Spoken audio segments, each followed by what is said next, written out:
Voilà, c'est désormais prouvé scientifiquement, être de droite rend heureux et être de gauche rend dépressif. Oui, ce n'est pas une blague, c'est l'Institut Montaigne qui le dit. Une vraie étude sérieuse avec des statistiques, des tableaux Power BI et probablement un type en costume cravate qui a dit « Ouh là là, on va choquer les gauchistes aujourd'hui ». Donc si t'es jeune, en bonne santé mentale, que t'as une vie sociale, un boulot ou juste de l'estime de soi, il y a des chances que tu sois, sans le savoir, un gros réac. Tu crois peut-être que t'es juste normal, mais en réalité t'es un agent de la haine patriarcale selon Blue Sky. T'aimes ta famille, t'aimes ton pays, t'aimes pas trop qu'on te taxe pour financer des cours de danse inclusive en fac d'études postcoloniales. Et ben voilà, t'es de droite radicale et apparemment t'es heureux. Désolé. Et inversement, si tu t'identifies comme panlutine du 6e genre non-binaire fluide avec des pronoms li, les, loup, si t'as fait un master en sociologie intersectionnelle appliquée aux espaces publics véganisés, et si t'as fondu en larmes la dernière fois que t'as vu un multirécidiviste finir en prison dans un reportage Arte, t'es probablement malheureux. Mais bon, au moins, t'as une pancarte et un tote bag. On ne sait plus très bien du coup. Est-ce que c'est la gauche qui rend triste? Ou est-ce que ce sont les gens tristes qui se jettent dans les bras de la gauche radicale, comme d'autres se jettent dans les bras d'un psychanalyste? C'est un peu comme l'œuf ou la poule, sauf qu'ici, l'œuf est fragile et la poule fait une synthèse sur l'écoféminisme. Une chose est sûre, aujourd'hui, dans une fac parisienne, il y a forcément un étudiant qui pleure en lisant Marx, pendant qu'un apprenti carrossier, lui, est heureux de vivre. Comme quoi, le bonheur, c'est peut-être pas à la fac de sociaux qu'on va le trouver. Les plus attirés par la gauche radicale sont davantage des diplômés des formations littéraires et de sciences humaines et sociales, des jeunes issus de l'immigration en situation de précarité sociale et de détresse psychologique. Ceux dont les deux parents sont nés à l'étranger ont 4 fois plus de chances que les jeunes dont les deux parents sont nés en France de se sentir proches de la gauche radicale selon les auteurs. Les adeptes de la droite radicale sont plutôt diplômés de formations professionnelles courtes, travaillent comme ouvriers et employés, sont satisfaits de leur travail, surtout les hommes, et ils affichent un bien-être général. En d'autres termes, le RN, Rassemblement National, attire davantage que LFI, la France Insoumise. Les jeunes bien intégrés, ce qui va à l'encontre de nombre d'études sur l'électorat de ce parti, révèle l'enquête. Près d'un jeune sur deux, 49% ne se reconnaît dans aucun parti, tandis que ceux qui expriment une préférence penchent massivement vers les extrêmes. 33% vers la droite radicale, 25% vers la gauche radicale. L'engagement politique des jeunes se reflète dans le niveau et le type d'études. Les diplômés du supérieur sont plus politisés que ceux des filières courtes. Les étudiants en lettres et sciences humaines s'identifient davantage à la gauche radicale et ceux en santé ou en filière technique à la droite radicale. Au-delà du diplôme, les jeunes proches de la gauche radicale font souvent face à une fragilité psychologique ou à la précarité financière. La droite radicale, elle, attire des jeunes généralement plus insérés socialement, plutôt satisfaits de leur vie mais souvent peu diplômés et occupant des postes d'ouvriers ou employés. Le mal-être au travail n'apparaît pas comme un facteur déterminant de radicalisation politique chez les jeunes. Seule exception, les jeunes hommes satisfaits de leur emploi qui sont plus enclins à soutenir la droite radicale. Ainsi, les préférences politiques semblent davantage liées à des facteurs identitaires, éducatifs ou sociaux. Alors résumons, l'Institut Montaigne a interrogé plus de 6000 jeunes et là, surprise. Enfin surprise. Sauf pour ceux qui vivent dans le réel. Ceux qui se disent proches de la droite radicale, donc pas juste un peu conservateurs, non carrément réac assumés selon l'étude, eh bien eux, ils déclarent être plutôt satisfaits de leur vie. Pas juste ouais, ça va. Non, heureux, épanouis, posés, solides. Et de l'autre côté de l'échiquier, chez les camarades de la gauche radicale, eh ben c'est ambiance les flammes de l'enfer.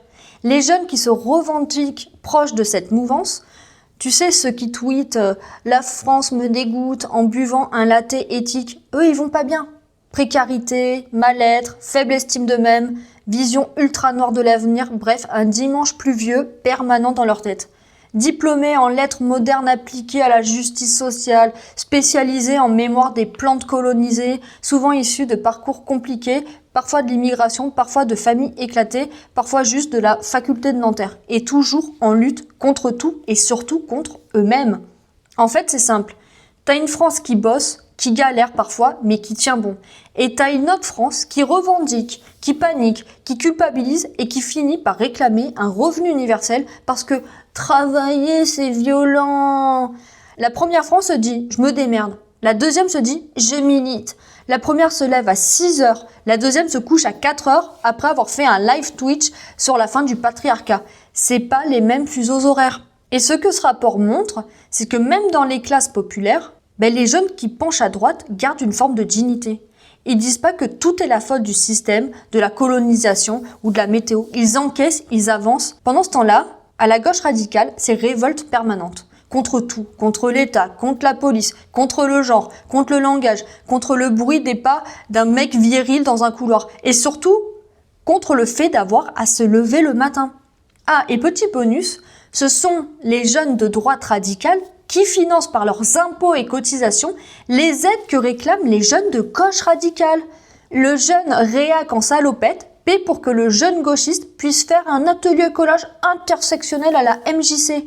Une vraie chaîne de solidarité nationale, on appelle ça redistribution de la stabilité mentale. Donc la prochaine fois qu'un gauchiste vous dit qu'il faut éradiquer la droite radicale parce que c'est le mal, rappelez-lui gentiment que sans ces gens-là, ils auraient probablement plus de RSA, plus de sécurité sociale, plus de stages en ONG et qu'ils seraient peut-être obligés de travailler.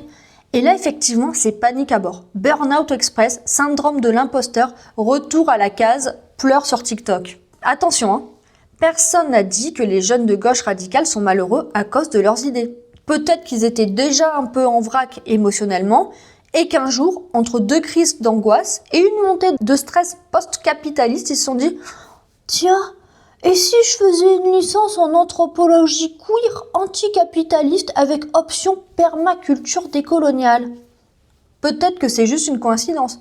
Peut-être que militer pour abolir les genres, les frontières, les traditions, le mérite, l'autorité, l'hygiène parfois, ça finit par user un peu le moral.